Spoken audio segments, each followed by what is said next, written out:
Our team is following breaking news of a 7th City school student gunned down this year. We hear from residents on this disturbing trend and bring you inside the investigation. The race for the next city council president, why some say Baltimore could benefit from a new face instead of an insider. I think it's time that we broaden the search. An historic state takeover of a Texas school district. We've never seen a takeover of this magnitude. Fox 45 News, Project Baltimore questions if Maryland should do the same with schools here in the city.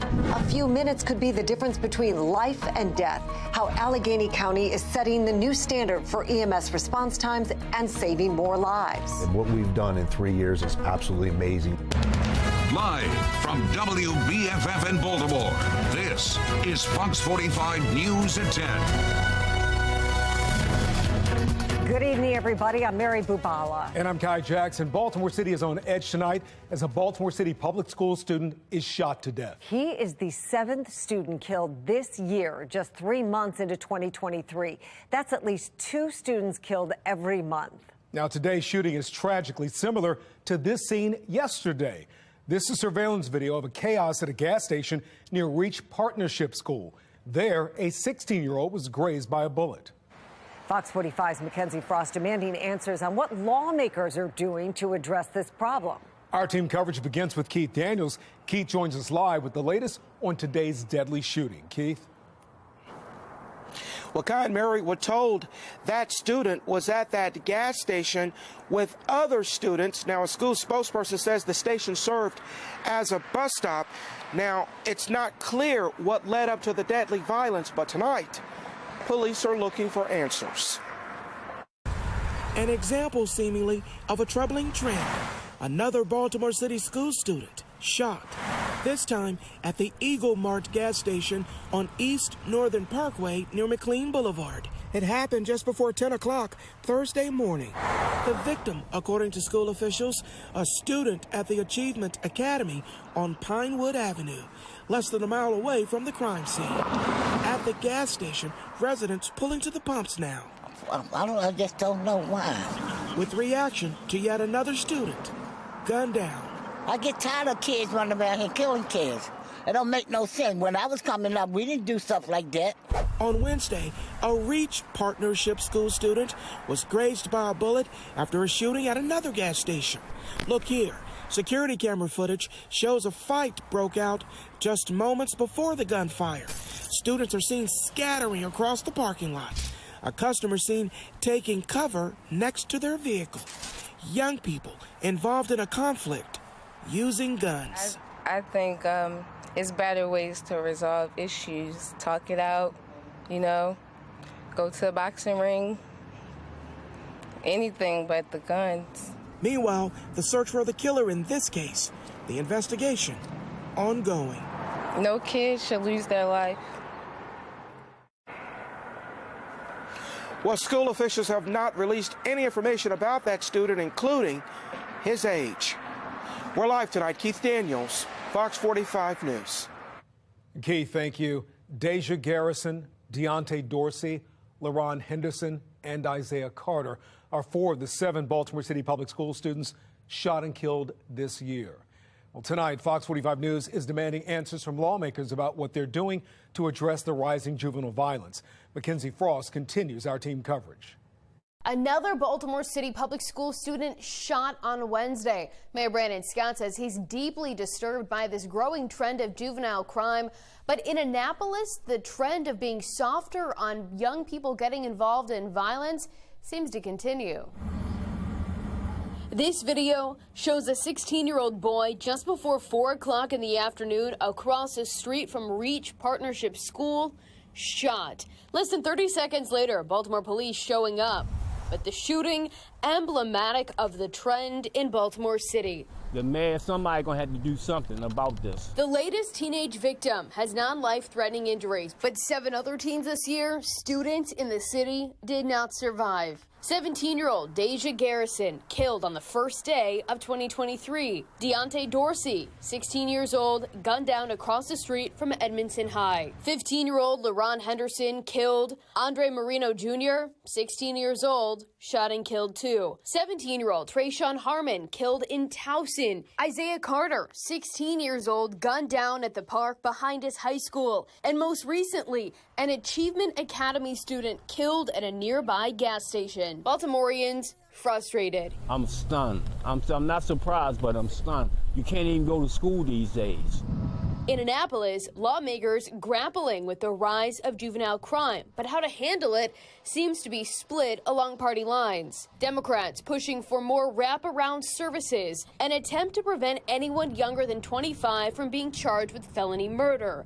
And staying in line with current law, backed by Baltimore City Senator Jill Carter, preventing anyone 13 years old or younger from being charged with a crime. Carter admitting there have been issues with the plan, but says programs and services are available to help kids change their way of life. So they cannot enter into an entire life of criminality, and they can understand the consequences for their actions. But is that happening right now with that law? So I can't say. It only came into place recently, right?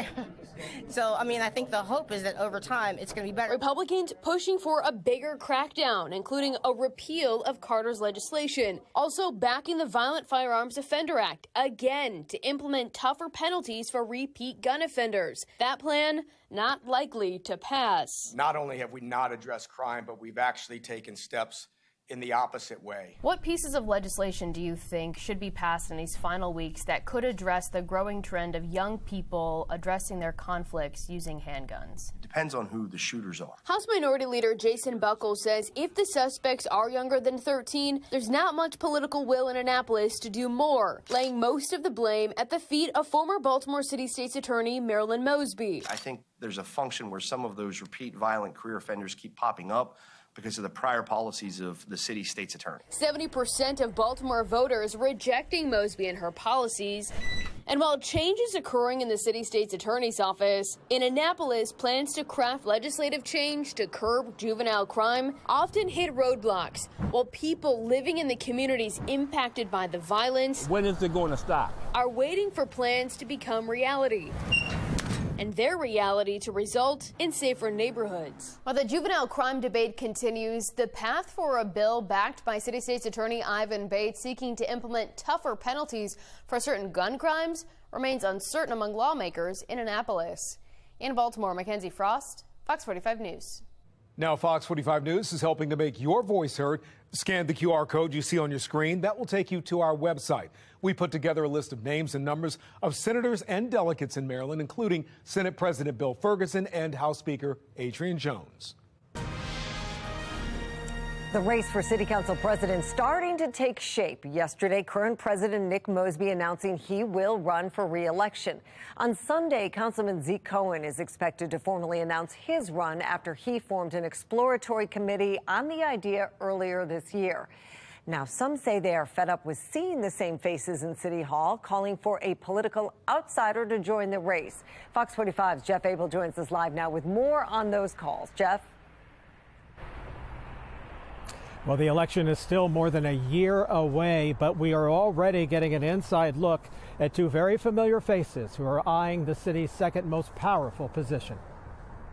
So, brothers and sisters, talk is cheap and talk is enough. Outside City Hall, activists are demanding change. We just want accountability and transparency. Right now, they're both a little bit lacking right now. The frustration comes as city leaders begin jockeying for positions. This week, City Council President Nick Mosby vowed to seek re-election, and City Councilman Zeke Cohen appears ready to oppose him. Both are longtime political insiders who have some activists questioning whether they're capable of delivering change. Are they the ones who are going to bring about new change, or are we simply just rearranging the chairs on the Titanic? Both politicians have not shied away from the headlines. Council President Nick Mosby was recently found guilty of violating city ethics codes. Can you assure the people that you are ethically sound? I'm unequivocally. Councilman Zeke Cohen was recently at odds with Fells Point business owners who accused him of failing to help when crime hit the community. The city's burning to the ground, and I tag him in those things. I get zero response. I don't get to determine where agencies go. That's not my role. I'm a legislator, but I'm also an advocate for my community. And right now, Baltimore city government is not accountable to the people. Eurypsy Morgan leads a grassroots campaign for accountability in city government. I don't think that it's one of those positions where we need somebody from the inside. People also want to feel that the person they're voting for knows how to put both hands on the steering wheel of the car. But political scientist John Deedy believes one who knows City Hall could be in a better position to run City Hall. This type of position, you have to be on the Board of Public Works, you have to deal with the mayor, deal with the council people, and a new person who may not know most of these players may not have a lot of success. Well, when it comes to fundraising, Cohen has raised some $372,000. Mosby, on the other hand, has a war chest of $14,000. We are live tonight. Jeff Abel, Fox 45 News. Jeff, thank you. That brings us to our question of the day. Do you think Nick Mosby's controversies should prevent him from running again? So far, 97% of those who voted say yes.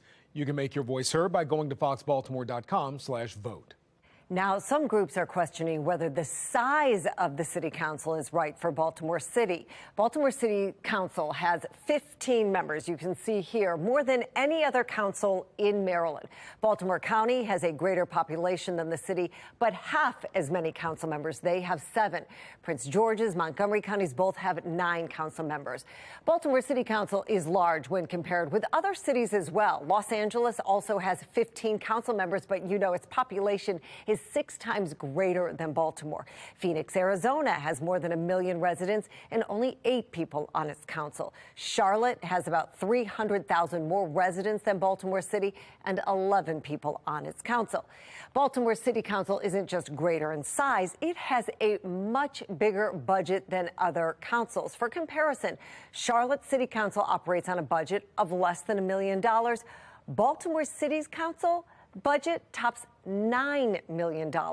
You can find more on how Baltimore City Council compares to others on our website, foxbaltimore.com. Well, we've got a weather maker headed our way just in time for St. Patrick's Day. Taking a look at that system, there's rain already approaching places like Pittsburgh, moving through West Virginia, and there's plenty more where that came from. Overnight tonight, excuse me, it looks like we do have some extra clouds that move our way, and there is some green, not for 4-leaf clovers, but for rain that could impact us overnight into the wee hours of tomorrow morning. It's just real light sprinkles, but then look at this coming by noontime for festivities. I'm going to break it down all the way through the day, hour by hour, coming up in my Weather Authority forecast. Coming up on Fox 45 News at 10, EMS is one of the most critical services. Delayed response times can be the difference between life and death. How one Maryland department is working to cut those times down and save lives. The Department of Public Works in the hot seat once again over bi-weekly recycling, how it's responding to frustrated residents and council members. And right after the break, the state of Texas taking over a failing school district. Project Baltimore questions whether similar steps should be taken with the Baltimore City school system.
Should the state of Maryland take over Baltimore City schools? It is a question that has been debated in Annapolis for years. As Project Baltimore's Chris Papps explains, the state of Texas announced one of the largest school system takeovers in U.S. history, and it's a school district performing better than Baltimore.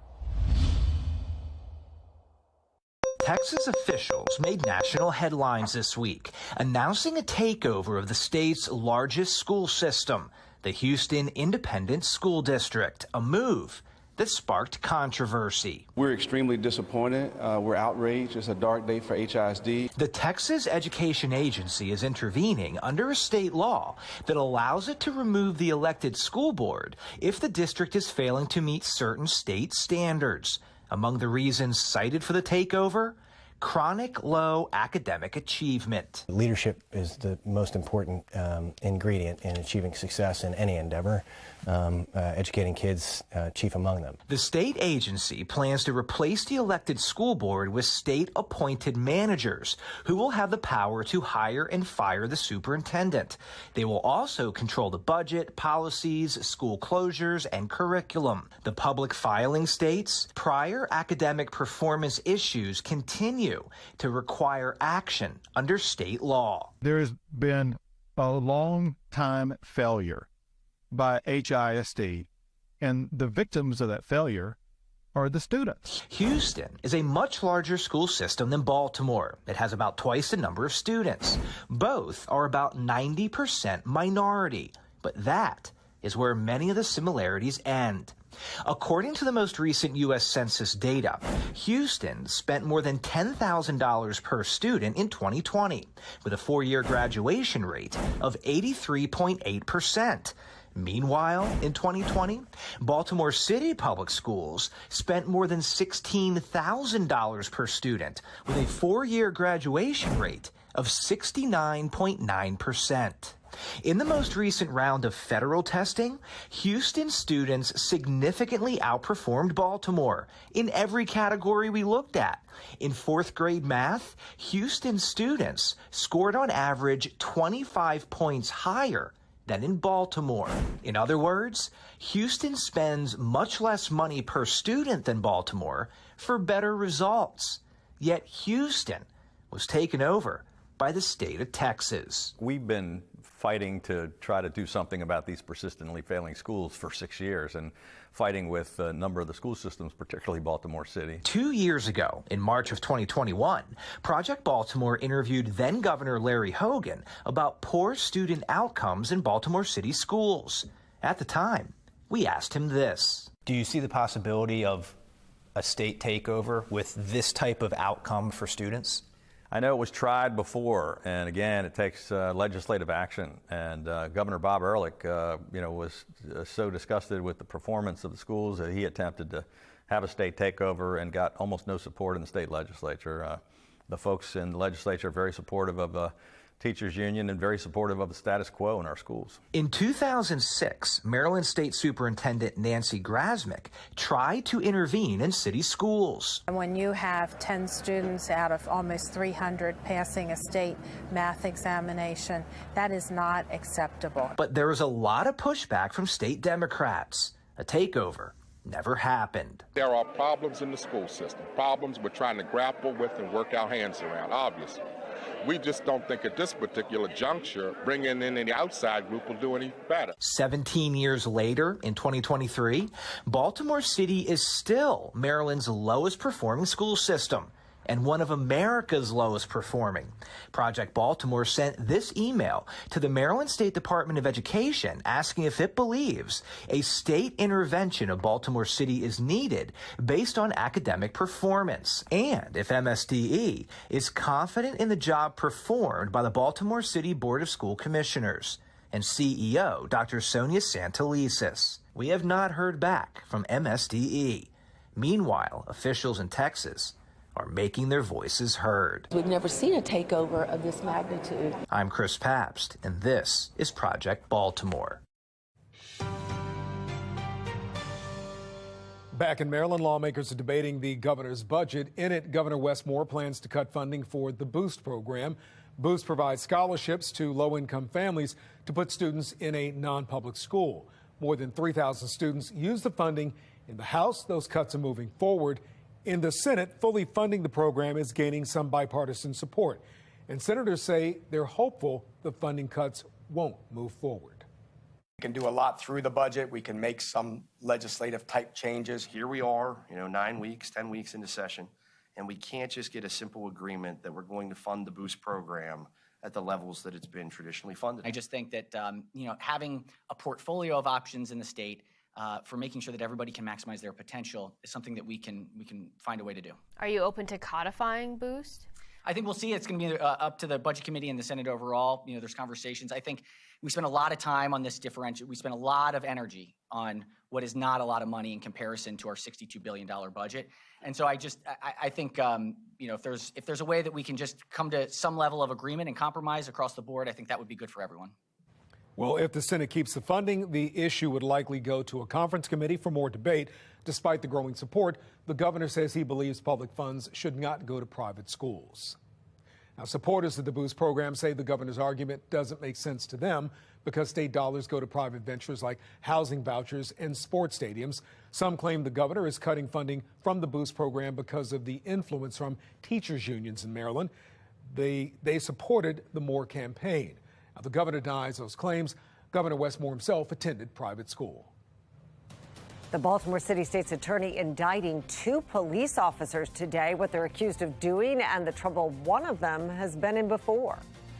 Concerns about how schools across the country used COVID relief funds, what one school system used it for, and why it's raising red flags.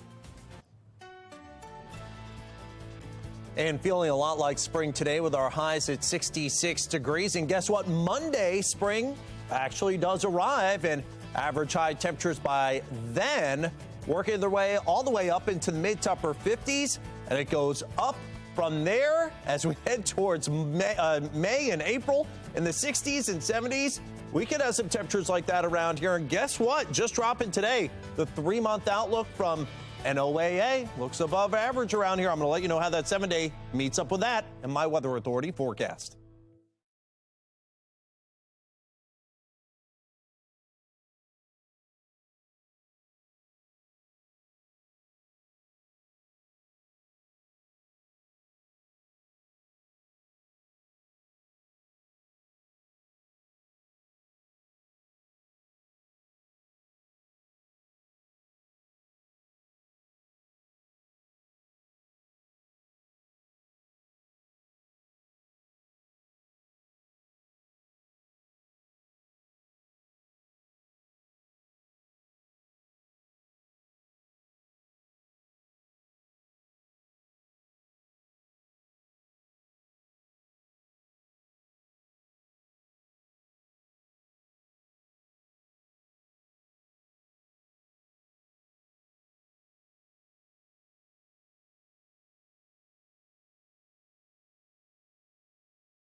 Taking a look now at the Fox Box, top left, the Biden administration ramping up pressure against the video sharing app TikTok. It's telling the Chinese owners to sell the app or face a possible ban in the U.S. The White House calls it a matter of national security. On the top right, a former U.S. Department of Education official is raising concerns about how states are using COVID relief funds. A report shows the state of Michigan spent more than $1 million on social justice and anti-racism teaching resources. The Department of Education has recommended COVID relief funds be used to help re-examine and strengthen school policies. Bottom left, Florida Governor Ron DeSantis pushing back against the Biden administration's support of environmental, social, and corporate governance.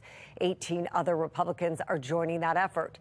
It's in response to the president vetoing a move by Congress that would have rolled back a federal rule permitting environmental and social investing by retirement plan managers. On the bottom right, a former aide to former governor, New York Governor Andrew Cuomo, who accuses him of sexual harassment, is suing the state of New York. Charlotte Bennett says that the state government, in her belief, is responsible for Cuomo's actions. Cuomo denies all allegations against him. Be the first to know about breaking news by signing up for News on the Go. Go to foxbaltimore.com, click on Mobile Alert Sign Up under the Station tab. You can also download the Fox 45 app for your smartphone. Just search WBFF in your app store. Now the time to get them to our door is crucial. In a medical emergency, minutes can mean the difference between life and death. How one Maryland EMS department was able to slash its response time and save lives.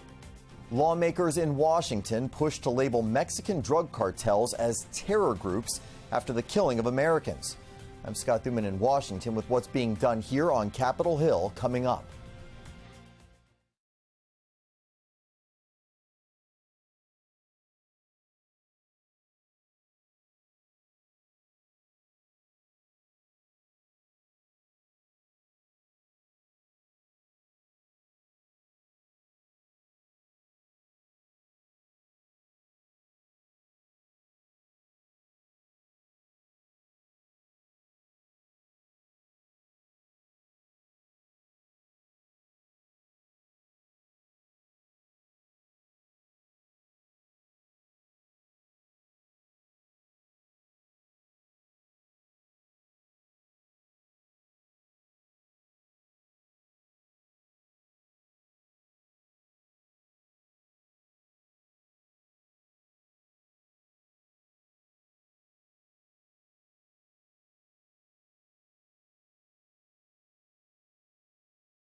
We're following three big stories at 10:30 tonight. America's relationship with one of its most critical partners is under the microscope. Why some are pushing to label Mexican drug cartels as terror groups.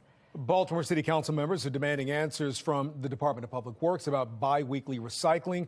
how they're responding to the questions about the issue.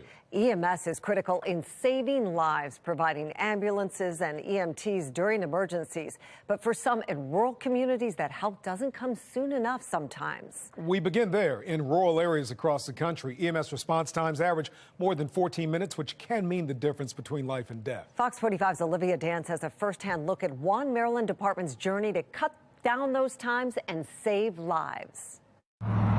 Made up of farms and winding roads, rural Allegheny County is located in western Maryland. We are the true heartbeat of Allegheny County. Riding along with the heartbeat of Allegheny County, the Emergency Services Department. Down Road, Green Ridge Road, single vehicle accident. It sounds like a call just came in. What are we responding to? Call just came in for a single vehicle that is wrecked on the road, kind of south end of the county. When a 911 call comes in, like this single vehicle crash, EMS jumps into action immediately, responding to calls in an average of under 10 minutes, which is quite the challenge for crew members like Matthew Krause. The winding of the roads, there's no street lights, there's a lot of wildlife. Unless you're intimately familiar with all the twists and corners, it really reduces the speed that you can respond to emergencies. In other rural areas across the nation, response times are over 14 minutes, according to a journal on Dove Medical Press. But that's not the case in Allegheny County, largely due to James Piles, the current director of emergency services. To be 533 miles of county roads, 425 square miles, and we're getting to you in less than 10 minutes with the system we created. Piles was appointed to director in 2019, and before that, he had years of experience as a major with the Maryland State Police and as the chief of police for the State Department of Health.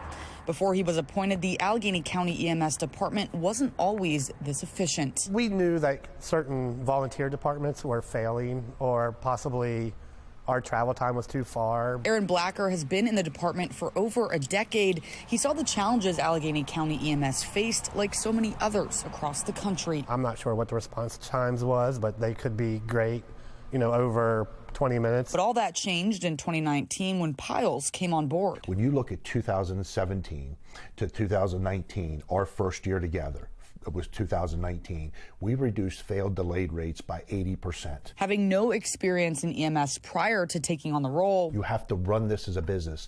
We're managing multi-million dollars of taxpayer money. We have to manage that the best way. By moving around resources, adjusting the billing system, and hiring more employees, Piles turned the failing department into a success story in just a few years and with no cost to the taxpayers. It's all logistics. If you know you're getting the majority of your calls from one region, then you're going to want to put an ambulance closer to that region. The result, an efficient and staffed department 911, is everything okay there? with the fastest response time in Allegheny County history, according to Piles. 519, okay, 1458 hours. Transfer you to the Frostburg City Police, County Medical on scene, lift assist into the house. And for Dr. Ramin Shafi in the emergency department at the UPMC Western Maryland Hospital, that means more lives saved. So once 911's been called, that amount of time to get them to our door is crucial. Under Piles, EMS in Allegheny County is set up for success for generations to come. Jimmy Piles is going to be long gone, and EMS in Allegheny County is still be going. Their story, possibly the blueprint for EMS success across the nation. What we've done in 3 years is absolutely amazing on how quick we're getting out the door,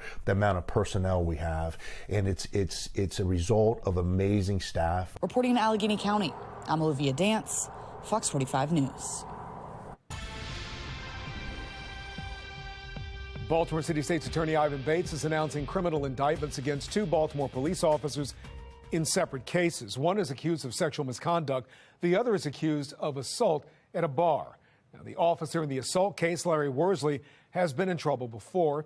In 2017, he was accused of harassing another officer. In 2018, he was investigated for drunk driving, but that trial ended in an acquittal. The city state's attorney says this is about building public trust. Commissioner and I had lunch yesterday. We talked, and he said he supported us in doing what we need to do. You're seeing them working hard, seeing what they're doing on body camera, and then it's alleged that you see these types of actions by a few. I'm angry. Well, the police department says both officers are suspended without pay. You can read more on the charges on our website, foxbaltimore.com. The Department of Public Works continues to dodge questions about the return of weekly recycling. Today, the department faced questions from members of the City Council. Fox 45's Rebecca Pryor has the story.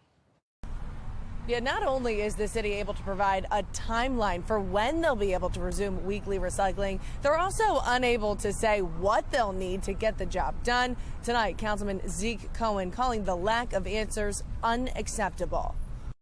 Baltimore City's temporary shift to bi-weekly recycling ongoing for over a year now, leading to images like these, massive mounds of cardboard boxes littering the curbs and one blue bin after another stuffed to the brim. This is disgraceful. I pick up trash too much. We're in year 3 of this issue. I don't understand how much more time do they need. Fed up with the pileup of garbage at a public hearing Thursday, Councilman Zeke Cohen asking exactly how many crews and trucks DPW needs to get recycling back on track. What would it take to get to weekly? As soon as we have that information, we'll provide that back to the committee and the council. Continuing to press for clear answers, Cohen then asking if that information could be provided within the next 2 weeks. I just want to understand how many crews do we need to get back to weekly recycling. But DPW's response? As soon as we have that information, we'll provide it back to the council. Remained the same. At this point, I would say it is completely unacceptable to not, at the very least, have the data to understand how do we get from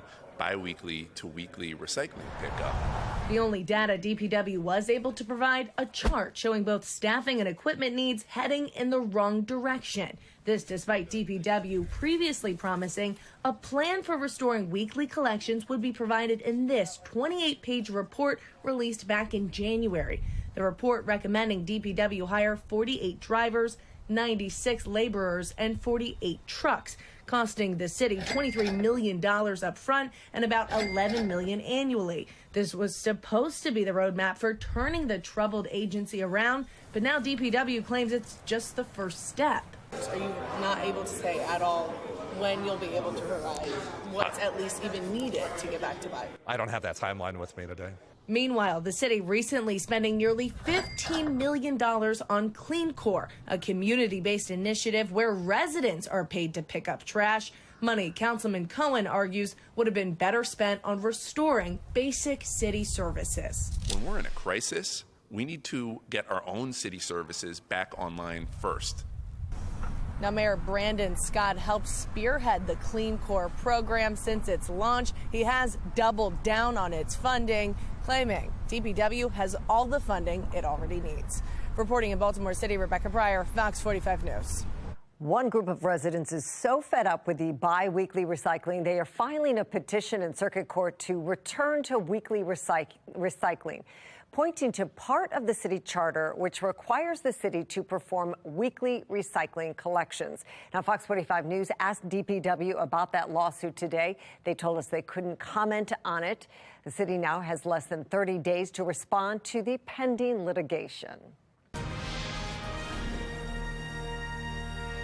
Crossover Day in the General Assembly in Maryland happens tomorrow. One of the biggest pieces of legislation lawmakers are poised to pass this year does not address illegal guns, but legal gun owners. The Gun Safety Act limits where Marylanders with wear and carry permits can bring their weapons. Supporters say that will reduce crime. Critics disagree, saying it will prevent legal gun owners from being armed when they might need it the most. It makes absolutely no sense to allow someone to carry a gun and then tell them they can't carry a gun essentially anywhere but inside their house or their front yard. The court in Bruin said that anyone can take any weapon anywhere at any time. I think that's dangerous, and so Maryland needs to respond. The bill is in response to a Supreme Court decision that found New York's gun law requiring applicants to give reason for carrying a weapon unconstitutional.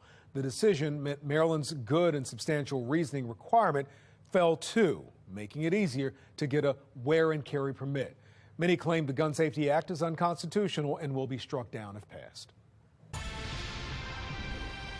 America's relationship with Mexico is under the microscope tonight after drug cartels recently admitted to the killing of American medical tourists. Well, now there's a renewed push on Capitol Hill to call the cartels terror groups and go after them more aggressively. Sinclair's chief political correspondent Scott Thuman explains.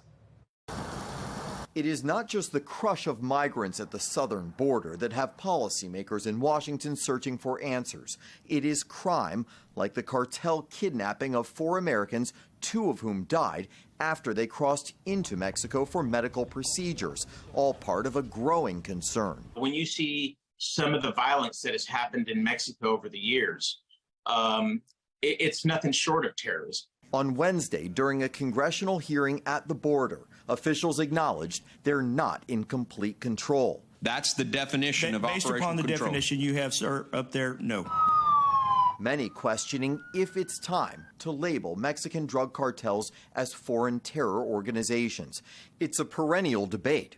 For years, lawmakers have sent letters to both Presidents Biden and Trump requesting that move. Last week, 2 Republican senators unveiled a bill to do just that, add resources to pursue and prosecute cartels, even freeze assets. But it could also worsen relations with Mexico, one of America's top two-way trading partners at more than $600 billion in annual goods. Designating these cartels as FTOs would not grant us any additional authorities that we don't really have at this time. The cartels reach inside the U.S., another worry in Washington. This map from the DEA highlights areas across the country it says cartels have a significant influence on distribution of drugs like fentanyl, heroin, and cocaine. Yet Mexico's president says the blame should be widespread, pointing out American residents are often the ones selling the drugs inside the U.S., but said critics don't talk enough about that. The debate now getting much louder. In Washington, I'm Scott Thuman. And that brings us to our question of the day. Excuse me. Do you think Mexican drug cartels should be considered terrorist organizations? You can take out your phone and point it to that QR code you see on your screen. That will take you to our website, and you can vote on the poll and weigh in. We're going to do everything we can to develop investigative leads. The manhunt for former Governor Larry Hogan's aide continues after he failed to show up for his federal trial this week. We sit down with U.S. Marshals for the latest on the search. And the bus stop forecast for St. Patrick's Day starts off with some clouds at 46, but a few light rain showers around for tomorrow. Temperature is going to be close to 60 degrees. I'm going to let you know how things shape up for any of your St. Patrick's Day festivities hour by hour. We're going to take a look at the future scan. My Weather Authority forecast next.